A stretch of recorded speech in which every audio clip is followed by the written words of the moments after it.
The next thing we're going to do here is a skater walk or modification.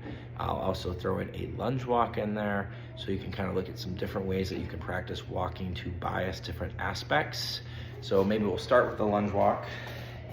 So a lunge walk is simply you place your foot and you're going to dip down like almost like a split squat or lunge, kind of your forward trajectory. You don't want to be too far forward over your foot, and you don't want to be too far back with your body either. So kind of more of a split squat, I suppose. But if you're looking at dead on here, it's kind of that kind of dip down while you control weight in your hips, chest up and forward up the hill. Make sure you don't feel too much in your knees here. You don't want it to be certainly painful, but you're gonna get some work into the quads as well as the glutes. You wanna share that load so it's manageable and not too painful. Okay, the skater walk is gonna be a little bit of a hop, and you're gonna step almost like a little bit of a hop, and you're gonna kind of dip down and do a little curtsy. So it's almost like bowling. So for a lot of people when they bowl, they kind of do that.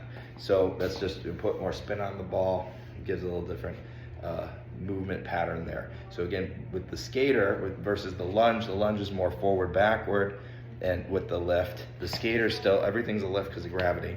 But the skater's gonna be lift, but lower, with maintaining a lift through your spine and your body, but we have a little more of that lateral aspect of coming across, so it's a little bit of a dip without losing control or balance, but it gets some rotation along with that in the hip as well.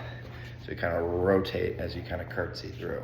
So it's a nice way to kind of add dynamic control and give you a sense of something that's not quite a jog or a run, but it's a little bit more that same kind of like managing the weight on impact, like you're catching a bowling ball or something heavy, and having to really cradle that and channel that well and smoothly, so you're not just slamming into the ground or losing balance or anything like that. So again, it's kind of like here, and I'm tapping my toe. Imagine like a finger on the wall, like our table here for balance on one leg.